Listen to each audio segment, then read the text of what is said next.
자, 오늘의 주제는 오랜만에 다시 한번 비트코인의 그 역사에 대해서 한번 쭉 훑어볼 생각입니다.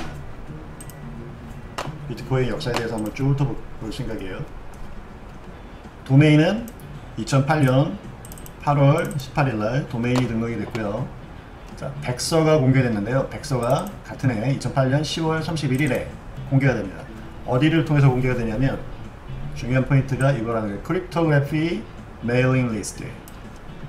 자, 이게 왜 중요하냐면 이거를 많은 이제 사람들이 사이버펑크 메일링 리스트로 생각하시는 분들이 있어요. 그 사토시 나카모토가 사이버펑크다, 비트코인의 기본 철학이 사이버펑크다 라고들 얘기하는 경우가 많이 있어요. 잘못된 내용입니다. 크립토그래피 메일링 리스트입니다. 그 다음에 2009년 1월 3일에 제너시스 블락 오브 비트코인 블락 넘버 제로. 자, 이것도 잘못된 내용이에요. 정확히 얘기하면 어딨죠?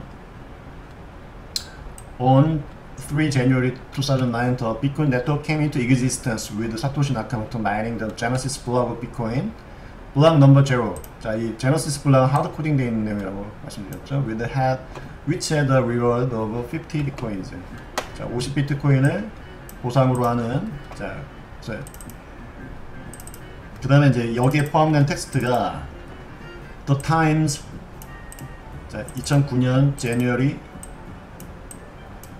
3일, 1월 3일, Chancellor on brink of a second bailout for banks.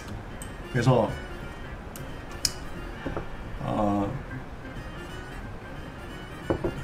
요 타임즈 기사, 챈슬러가 이제 이 일종의 양적 완화를 또 할 것 같다, 해야만 될 것 같은 상황에 이제 직면했다라고 하는 이 타임즈 기사인데, 요 타임즈 기사도 보면은 the text refers to a headline in the Times published on January, 그러니까 1월 3일. This note has been interpreted as both a timestamp, 요건 맞는 말이에요. timestamp of the Genesis data and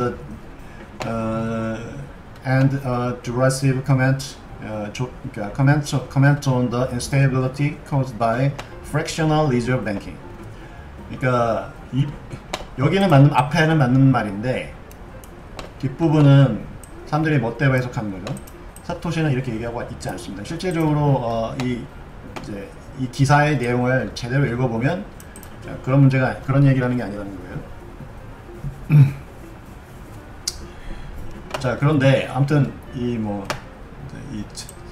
이 제너시스 블락은 1월 3일 이후에 생겼다라는 건 확실한 거죠. 이를 통해서. 그러니까 그게 바로 하나의 타임스탬핑을 하는 거죠. 그 역할 때문에 이 텍스트 문자가 들어간 거고요. 이 텍스트 문자는 코인베이스의 특성상 코인베이스에 들어가는 이제 인풋 그 쪽에 이제 원래는 여기에 이제 코인베이스가 아니고 다른 트랜잭션이면은 인풋이 아니라 이제 아웃풋이겠죠. 잠깐만. 인풋이 맞네요. 인풋. 코인베이스로 오는 거기 때문에 그건 자명하거든요. 그래서 이 트랜잭션의 이 코인베이스의 인풋, 코인베이스 경우에는 인풋 트랜잭션에 들어간 항목이 자명하기 때문에 그 항목, 그 영역을 그냥 그 별도로 데이터, 그러니까 누구라고 식별할 필요가 없어요. 그래서 코인베이스의 트랜잭션의 경우에는 그 데이터 영역을 그 블락을 채굴한 마이너가 아무 데이터나 이제 노트를 할 수 있는 게끔 규격이 되어 있어요. 그래서 거기에 써 있는 데이터입니다. 그리고 나서 여기 중요한 이제 발전 있죠. 그러니까 실질적으로 이제 비트코인이 제너시스 블락이 1월 3일날 생성됐느냐? 그 1월 3일날 제너시스 블락의 데이터 자체가 채굴이 됐을 수는 있어요. 근데 그거는 모르는 일이죠. 정확하게는 이거 1월 3일에 타임스탬핑이 됐다고 해서 제너시스 블락 자체가 실제로 1월 3일날 생성됐다라고 볼 수 있느냐? 사토시 나카모토 본인은 1월 9일이라고 얘기하고 있습니다. 왜냐면 이제 블럭 넘버 0가 아니라 블럭 넘버 1이 채굴된 그러니까 실제로 하드 코딩된 제너시스 블럭이 아니라 블럭 넘버 1이 채굴된 게 진짜 비트코인의 어떻게 보면 생일 최초로 러닝된 거라고 볼 수 있다라고 하면서 그렇게 얘기를 하고 있어요. 자, 그래서 그 다음에 사토시 나카모토 관련된 내용은 뭐 스킵을 하고요. 그래서 2010년에 피자 유명한 피자데이 있죠. 그래서 피자 2판이랑 10,000 BTC를 교환했다라는 얘기가 나오고요. 그 다음에 중요한 내용이 뭐냐면요, 2015년 정도, 여기 노아 스트림이, 여기 뭐 마운트 국수 얘기도 있죠. 이제 거래소가 생기고 뭐 이런 내용이 있는데, 이제 여기서는 중요한 내용들이 잘 이제 빠져 있어요. 어떤 내용이냐면,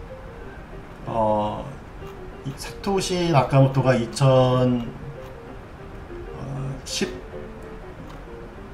2010년 말쯤에 이제 돌연 잠적을 합니다. 11년이었나 12년 말이었나 근데 잠적을 하는데, 그 잠적을 왜 하느냐? 이 비트코인이 불법적인 데 사용이 되니까 거기에 대해서 겁을 먹고 이제 잠적을 해요. 본인의 흥정이나 이런 거 막 지우고요. 자, 그때 어떤 일이 벌어지냐면, 그 비트코인 그 소스 코드가 오픈 소스 프로젝트 형태로 MIT 라이센스 아래에 소스4g라고 하는 그 오픈 소스 프로젝트 관리 서비스 쪽에 등록이 되어서 처리가 되고 있었는데, 비트코인 코어 개발자들이 그거를 GitHub으로 옮깁니다. GitHub으로 옮기고, 그리고 이제 조금씩 비트코인을 이렇게 사토시가 자리를 비우니까 비트코인이 사실 어떻게 보면 선장을 잃은 거죠. 그래서 비트코인 노드 소프트웨어 프로젝트는 일종의 전차를 만드는 거 유사하다고 보시면 될 것 같아요. 전철? 자, 그러면 그 철로라든가 그 전철이 움직이는 우리나라 이제 서울시 도시철도공사라든가 지하철공사를 생각해 보면, 그 철로에 있는 그 폭이라든가 거기에 올라갈 수 있는 전철에 그 차량의 종류가 조금씩 다르죠. 차량의 종류는 다르지만 전부 다 그 철로 안에서 호환이 되죠. 그 폭이 만약에 바퀴의 폭이 달라지면 호환이 안 되겠죠. 그러면 그 바퀴의 폭이라든가 그 다음에 뭐 그 안에서 이제 그 달릴 수 있는 속도라든가 여러 가지 그 철로 위를 다닐 수 있는 그 규격이 있을 거예요. 그 공통 규격이 비트코인입니다. 비트코인 프로토콜이고요. 그 동일한 규격이라 하더라도 뭐 이를테면 여러 가지 회사가 자기네들의 그 실제 이 실제 전동차의 제품을 그 도시철도공사라든가 지하철공사에 납품할 수가 있겠죠. 그런 프로젝트 중에 하나예요. 폰트로 얘기를 하는 게 더 좋을 수도 있겠네요. A, B, C, D. 손글씨로 써도 제가 이렇게 손글씨를 쓰더라도 여러분들이 이거를 A, B, C, D로 읽으실 수 있죠. 그 이유는 뭐냐면, A, B, C, D의 글자가 가지고 있는 이 모양이라고 하는 이 글씨를 읽는 규격 또는 규칙을 이해하기 때문에 이걸 읽을 수가 있는 거예요. 하지만 다양한 폰트가 존재하죠. A, B, C, D의 모양에 대해서는. 그래서 하나의 폰트만 있을 수 있는 건 아니지 않습니까? 그러니까 폰트 1, 2, 3, 4가 있으면 뭐 A, B, C, D 모양이 다 다르겠죠. 그죠? 뭐 A, B, C, D가 뭐 B, C, D 뭐 그죠? A, B 뭐 이런 식으로요. 이 폰트를 하나의 이 폰트가 구현체, 그리고 실제 요 내용을 이렇게 개념이라고 볼 수 있는데, 이 개념을 프로토콜이라고 하는 거예요. 그래서 폰트에서 이 A를 A라고 읽을 수 있게 만드는 한 자연스럽게 이 글씨체는 두껍게도 할 수 있고요, 뭐 길쭉하게도 할 수 있고, 폰트 모양 자체는 다 할 수 있겠죠. 그런데 키보드에서 A, 이렇게 우리나라는 A랑 미음이 이렇게 같이 있죠.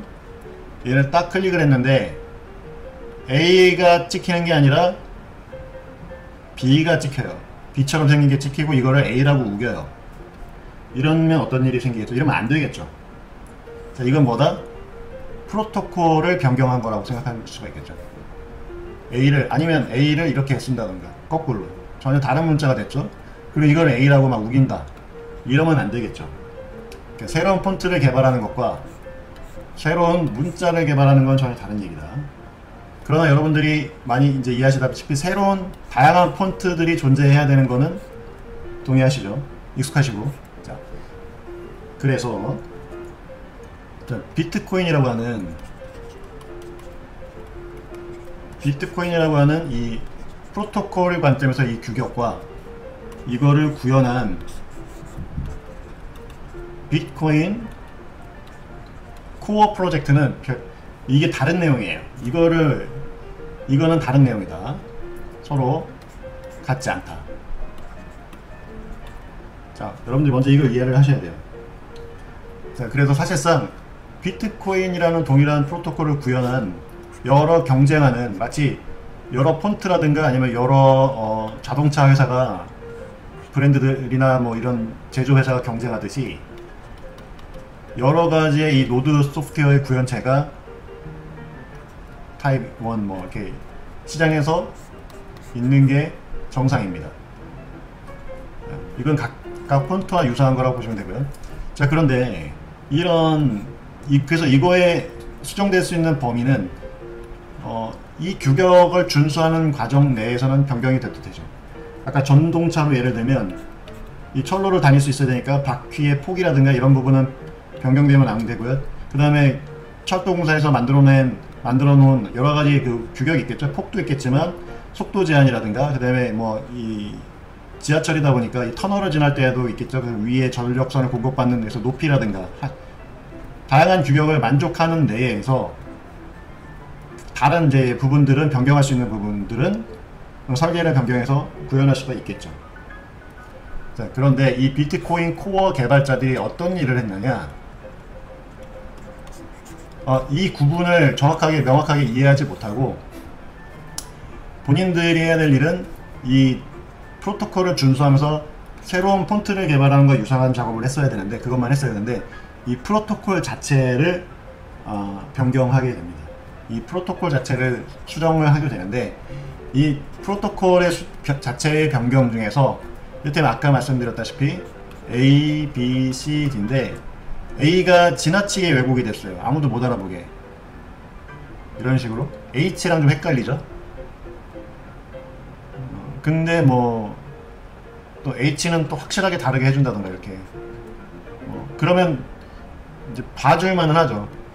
그러니까 이건 좀 불편하지만 이런 변경사항은 뭐랄까 참아줄 만한 거예요. 그래서 위험하지만 이런 것도 안 하면 좋지만 참거나 되돌릴 수 있는. 그래서 얘네들이 변경한 내용이 뭐 이를테면 심각성을 보면 상중하가 있는데, 중하, 이렇게 크리티컬하지 않은 중하에 관련된 변경사항들이 쭉쭉 일어나다가 결정타가 2017년 8월에 결정타로 세그윗이라고 하는 게 생겨요. 세그리게이트 위트니스. 세그윗이라고 하는 변경사항이 생기면서 이제 이 프로토콜을 변경하면 안 된다 라고 하는 진영과 이걸 세그윗을 통해서 변경을 하자는 두 진영으로 갈리게 되죠. 커뮤니티가. 그래서 원래 프로토콜을 유지하는 쪽이 비트코인 캐시가 됐고요. 어이없게도 이 변경된 프로토콜을 적용한 쪽이 그냥 비트코인 원래 이름을 가져갑니다. 사실은 변경사항은 얘가 더 심각하다 라는 거예요. 자, 그런데 이게 왜, 그래서 이제 BTC랑 BCH가 갈려졌는데, 이 블락 사이즈 BCH는 BTC가 산으로 가니까 BCH 입장에서는 어쩔 수 없이 미리 포크를 하는 수밖에 없었어요. 얘네들이 왜 그러냐면 얘네들이 소프트 포크라는 방식으로 해서 이 변경사항을 얘는 이 프로토콜 변경 사항이 명시적으로 구분되지 않는 방식으로 처리를 해버린 거예요. 기존 노드 소프트웨어가 어떻게 보면 그 소프트웨어 구현체에서 허점이 있었던 거죠. 이렇게 소프트 포크 방식으로 프로토콜을 변경하면 그거를 이제 걸러내기가 힘든 구조로 돼 있는 거예요. 그래서 그걸 방지하기 위해서 아예 이제 명시적으로 여기다가 이 BTC 쪽 트랜잭션이랑 이제 구분할 수 있는 구분자를 추가를 해서 하드 포크를 하게 됩니다. 그리고 하드 포크를 하는 김에 원래 추진하고자 했던 블럭 사이즈를 8MB로 올리고요. 그러면 아까 이제 이 라이트닝 네트워크가 나오는데 이 세그리게이트 위트니스, 세그윗은 뭐냐? 세그윗은 기존의 트랜잭션 포맷을 바꾸는 거예요. 트랜잭션 포맷을. 그래서 이 트랜잭션에 대한 서명을 해야 되는데 이 트랜잭션의 서명을 저장하는 게 원래는 트랜잭션에 같이 한 몸으로 있어요. 한 몸으로 있는데 트랜잭션에 한 몸으로 있으니까 그러니까 기존 규격에서는 각각의 트랜잭션이 있으면 이 트랜잭션이 서명을 첨부하고 있는 거죠. 이를테면 여러분들이 어떤 계약서의 문서 내가 쓰면 여기 내용이 쭉 있죠. 근데 여기다가 서명을 하죠. 블라블라. 네. 문서라는 건 이렇게 존재를 해야 되는데 이 서명 부분이 별도로 저장되는 거예요. 다른 위치에. 그러니까 트랜잭션과 함께 존재하는 게 아니라 문서의 내용이 쭉 있고 이제 이 문서가 트랜잭션이겠죠. 그래서 문서가 문서대로 쭉 있고요. 요 서명 데이터는 블럭의 다른 곳에 여기 서명만 따로 이렇게 모아놓는 거예요. 그럼 어떻게 됩니까? 사실은 블럭 사이즈 자체가 커져야 되죠. 그래서 실질적으로 세그윗을 통해서는 이게 블럭 사이즈가 4메가로 늘어납니다. 여기는 실제 로 트랜잭션이 들어가는 쪽이랑 이쪽은 이제 서명이 들어가는 자리. 그래서 그런데 이게 4메가로 실제는 4메가로 늘어나는데 이게 소프트 포크를 하기 위해서 어떻게 처리하냐면 이 실제 4메가를 4분의 1로 해가지고 계산하게 만들어요. 그래서 계산할 때는 1메가로 취급을 하는 거죠. 취급을. 그러다 보니까 1메가로 취급을 하니까 이게 사실과 같지 않죠. 그러다 보니까 이쪽에다가 서명을 저장해야 되는데 다른 내용을 데이터를 저장해요. 저장하면 여기에 만약에 여기를 4메가짜리를 저장을 하면 여기에 실질적으로는 1메가를 저장한 것 취급이 되는 거예요. 그러면 결론적으로 어떻게 되죠? 트랜잭션 수수료가 4분의 1이 되는 거죠. 정확히는 3분의 1인지 4분의 1인지 제가 지금 그 수치는 헷갈리는데 핵심은 이거죠. 엉망진창이 됐다라는 거예요. 이렇게 엉망진창으로 만든 거예요. 이런 식으로. 그리고 이 기존 그러니까 소프트 포크라고 하는 겉보기에는 오히려 안전한 방식처럼 보이지만 이제 이런 식의 결론이 이 소프트웨어 아키텍처를 가장 망가뜨리는 하나의 요소거든요. 명시적인 부분 이제 명시적으로 변화를 주지 않고 이렇게 의미적으로 그러니까 임플리시트하게 할 때 소프트웨어 아키텍처가 가장 망가지는 건데 자 그런 일을 벌입니다. 이런 일이 벌어지는데 자 이런 일이 가능했던 이유는 사토시가 너무 군더더기가 없어요. 모든 면에서 사토시의 어떤 행동이나 문서 처리나 이런 방식 즉 이 프로토콜을 좀 명시했으면은 좀 더 이런 일이 안 생겼겠죠. 그러니까 지금 비트코인 SV 같은 경우 실제 비트코인 어소시에이션 그 협회가 있어서 이 프로토콜을 명시하고 있고 이 프로토콜 베이스 프로토콜이 변경이 안 되도록 변경을 못하도록 이제 협회가 그 역할을 맡고 있습니다. 하지만 그 사토시가 자리를 비운 2011년 이후 11년 12년 이때 비트코인 코어 이제 노드 소프트웨어를 담당하던 개발자들은 이런 개념이 없었어요. 그러니까 이 프로토콜에 대한 변경사항과 그렇지 않은 거에 대한 부분이 명백하지가 않았어요. 그래서 오픈소스 프로토콜이기 때문에 본인들이 마음대로 이거를 프로토콜을 바꿔도 된다라고 오해를 했어요. 그런데 사실은 그렇지가 않습니다. 왜냐면 그 중요한 역사 중에 하나가 소스포지라고 하는 레파지토리 서비스에서 깃허브로 옮긴 게 이제 발달이, 왜냐면 소스4지는 하이러키컬하게 이제 커밋을 관리할 수 있거든요. 그래서 이 사토시가 이 부분을 딱 장악을 하고 있어요. 그래서 말 그대로 다른 개발자들은 프로토콜 변경사항을 할 수 없도록 사토시가 통제할 수 있는 구조였었어요. 그렇기 때문에 사토시가 있는 동안에도 오픈소스 프로젝트로서 비트코인 코어 이 노드 임플리멘테이션, 노드 구현체가 여러 번 업데이트가 되었지만 프로토콜 업데이트는 없었다라는 거죠. 사토시의 통제하에 있었기 때문에. 그러면 이제 사토시가 자리를 비웠다. 비웠을 때 이제 이 친구들이 가지고 있는 커밋 영향이라든가 이런 거 제한이 됐는데, 그러다 보니까 사토 자리를 비웠으니까 이제 이 개발자들이 어떻게 하냐면 이 소스포드에서는 계속 프로젝트를 이어나가기 좀 이제 여의치 않으니까 이거를 깃허브로 옮겨요. 깃허브로 옮겨서 이제 이 깃허브에서 이 모든 그 권한을 새로 이제 설정을 하게 되는 거죠. 자, 근데 이때 어떤 문제가 생기냐면 라이센스를 이렇게 하게 되면 어떻게 되냐면 이 MIT 라이센스이기 때문에 이 기존 라이센스를 그대로 유지를 해야 돼요. 유지를 하고 본인은 이건 이제 별도의 프로젝트가 되는 거죠. 그러니까 이 소스 코드를 베이스로, 이 소스 코드를 기반으로 새로운 프로젝트를 만들 수는 있어요. 그렇지만 이거를 이 녀석이라고 부르면 안 되는 거죠.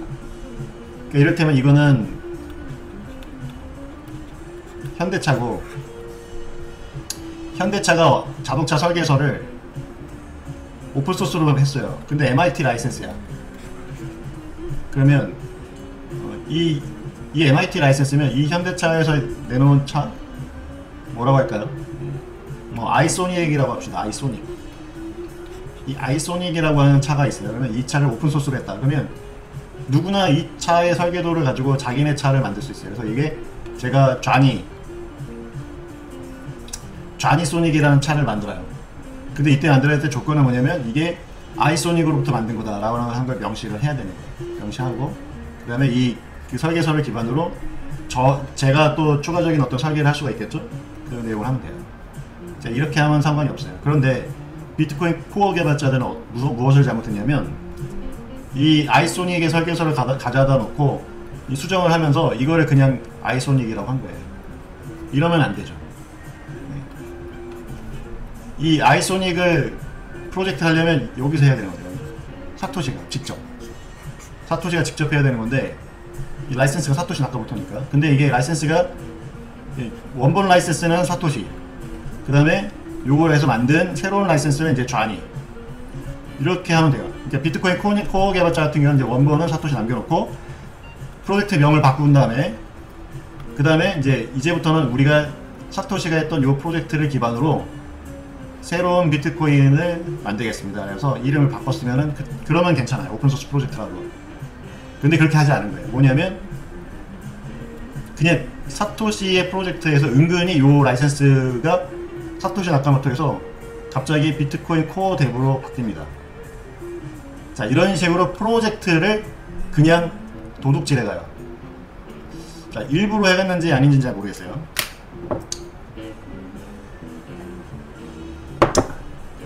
이거는 뭐 내막은 자세히 알 수는 없죠. 일부러 그랬는지 의도를 갖고 실제로 하이제킹을 한 건지는 추측의 영역인데, 어쨌든 하면 안 되는 일을 했다. 그래서 그러니까 이때부터 사실상 비트코인 코어 뎁가 개발한 비트코인의 소스 코드의 정통성은 이제 잃어버린 거죠. 이거는 2017년보다 훨씬 전의 얘기입니다. 그렇게 해서 얘네들이 조금씩 망가졌는데 최종적으로 2017년도에 완전히 산으로 가는 세그윗이 이제 세그윗 업데이트가 되면서 비트코인 네트워크가 찢어졌고요. 첫 번째 찢어졌고요. 두 번째 어떤 일이 벌어졌냐면 비트코인 연구소, 오늘의 빨간 약 드시죠? 이 코어 뎁랑 마이너들 간에 이면 계약을 해서 소프트웨어 독점 공급 계약을 합니다. 그래서 이 코어 뎁가 마이너들을 장악을 해요. BTC 마이너들을. 요 내용은 제가 그 제리 찬으로부터 들은 내용이에요. 제리 데이비드 찬. 그래서 명백하게 이제 이 명백한 계약이 있었는지는 모르지만 이 코어 데브들이 마이너들을 찾아서 다니면서 자, 자기들의 소프트웨어를 써라 라고 했던 부분. 근데 이제 이 당시에는 마이너들의 이해관계도 이게 맞긴 맞았던 게, 왜냐하면 이 마이너들이 이제 이런 프로젝트와 프로토콜의 중요성에 대해서 제대로 이해를 못하는 상황에서 마이너들은 안정적으로 이 노드 소프트웨어 공급을 받고 싶어 했었거든요. 그래서 이쪽에서 이렇게 프로토콜 전쟁이 벌어지는 와중에 이 네트워크가 완전히 파괴되는 걸 이제 우려하고 있던 차에 그 블러드스트림 위주의 비트코인 코어 개발자들이 안정적으로 소프트웨어를 제공한다고 하니까 이쪽에서는 그거에 대해서 만족을 하고선 이제 이 서명을 하게 되는 거죠. 사인을. 그래서 2017년 8월 이후로 급격히 블러드스트림과 비트코인 코어 개발자 중심으로 이 BTC 네트워크가 심각하게 이제 이 네트워크 자체가 중앙화됩니다. 그리고 그래서 이 블록스트림과 코어 개발자들이 원하면 필요한 프로토콜 변경 사항을 다 이제 적용할 수 있게 돼요. 자, 그 전에 잽으로 날렸던 게 뭐 CLTV, 그러니까 Check Lock Time Verify. 이거 지난 방송에서 설명드렸죠. 이런 식으로 이제 프로토콜이 변경이 됐다가 완전히 이제 안드로메다로 간 게 세그윗. 자, 이런 걸 통해서 BTC가 완전히 안드로메다로 가게 되었다. 불법, 익명, 코인을 이제 할 수 있는 부분, 법적으로 이런 부분도 생겼고요. 그 다음에 그 프로토콜을 변경한 부분들, 프로토콜이 이제 되돌리기 어려운 프로토콜 변경 사항을 만들어버린 거예요. 세그윗 같은 것들은 소프트 포크라고는 하지만 사실상 아까 말씀드린 것처럼 뒤죽박죽으로 완전히 망가뜨려버린 거죠. 그리고 이제 최근에는 또 템루트까지. 자, 이런 것들이 프로토콜, 이제 BTC는 완전히 그 되돌리기 어려운 회복 불능 상태로 프로토콜이 망가졌습니다. 그 와중에 2018년 이후에 이제 사실은 BTC가 이렇게 이름에 대한 정통성, 가격 관점에서 그리고 이름 관점에서는 정통성은 BTC가 비트코인 취급을 받고 있지만 그 안에 내부를 보면은 얘는 완전히 해파리 수준으로 유전자 변경이 된 녀석이 된 거고요. 여기 이제 BCH 이름을 달고 쭉 유지를 하다가 2018년 11월에 BCH 진영에서도 똑같은 일이 또 벌어져요. 그래서 여기서도 이를테면 BCH ABC죠. BCH ABC로가 안드로메다로 또 한번 갑니다. 그래서 동일한 프로토콜을 유지했던 팀이 이름을 BSV로 바꾸게 돼요. 얘들이 비트코인 캐시, 이름에 대한 정토성을 이쪽이 가져가고, 아이러닉하게. 자, 그래서 기존에 2017년 전에 2017년 전에 하나로 존재했던 하나의 그 커뮤니티 형태로 존재했던 이 생태계에서 제대로 프로토콜을 제대로 이해 못하는 세력들이 이렇게 두 번 빠져나갑니다. 빠져나가고 실제 이 비트코인 프로토콜에 대해서 제대로 이해하는 소수가 남아서 BSV를 지키게 돼요. 그래서 이게 2020년에 Back to Genesis에서 제너시스 업데이트를 통해서 요 사전에 조금씩 망가졌던 그나마 이제 복구가 가능한 프로토콜들을 원복을 시켜요. 그렇게 해서 비트코인의 오리지널한 포텐셜이 복구가 된다. 부기님이 예전에 강의해주신 부분에서 트랜잭션 처리 10분의 의미에 대해 설명해 주셨는데 잘 이해가 안 됐어서 다시 설명해 줄 수 있으실까요? 트랜잭션 처리 10분. 왜 10분이냐? 자, 왜 10분이냐면 균형을 맞춰야 돼요. 여기는 트랜잭션이 누적되는 거고요. 여기 이제 요게 타임축. 이제 정확하게 10분은 아니고요. 난이도를 통해서 평균이 10분에 수렴하도록 이제 난이도를 조절하는 방식입니다. 근데 어떤 한 명의 이제 하나의 이제 마이닝 노드 입장에서 볼 때 네트워크 메모리 mem풀에 트랜잭션이 막 쌓이죠. 그러면 이제 그 작업을 합니다. 그럼 시간이 지날수록 트랜잭션이 쌓이는 양이 많아지겠죠. 이렇게 시간이 지날수록. 그러면 초반에는 이제 제 로고 이게 만약에 10분, 20분, 30분. 그러면 마이너들은 내가 이만큼의 트랜잭션만 받았을 때 바로 채굴을 시작할 것인가? 그럼 블럭이 어떻게 되겠죠? 블럭에 이만큼의 트랜잭션 몇 개만 채워지지 않은 상태로 여기는 이제 빈 블럭 상태로 그냥 바로 이제 해시 퍼즐을 푸는 거죠. 자, 이렇게 할 수가 있고요. 10분 꽉 채워서 할 수가 있고, 아니면 10분을 넘겨서 더 모아서 할 수도 있죠. 왜 이렇게 하죠? 더 많은 트랜잭션을 모을수록 더 많은 수수료를 모을 수 있기 때문이에요. 그러니까 지금은 비트코인의 어떤 이 마이닝 경제학 관점에서 지금은 되게 이례적인 상황입니다. 왜냐하면 블럭 리워드가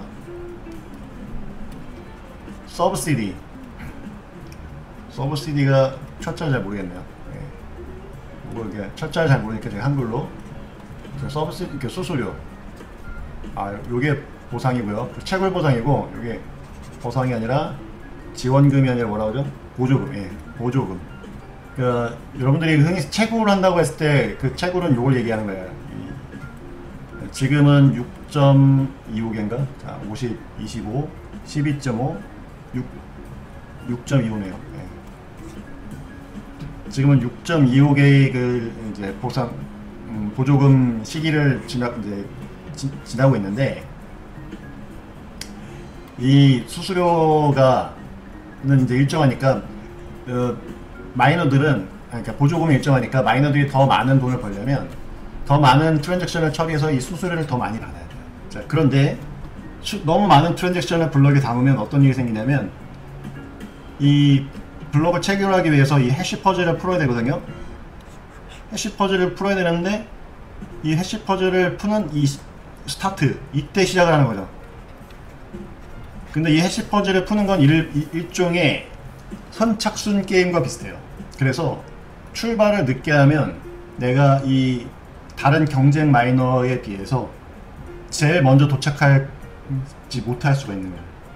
그러니까 내가 출발을 늦게 하려면 더 많은 걸 들고 결승전까지 1등으로 와야 되는. 자, 그래서 아무것도 안 하고 바로 출발을 하면 결승전에서 1등 할 확률은 높아지지만 얻는 수익이 적어지고요. 너무 욕심을 내면 아예 1등을 못해서 아무런 건지는 게 아무것도 없을 수가 있어요. 그래서 마이너들은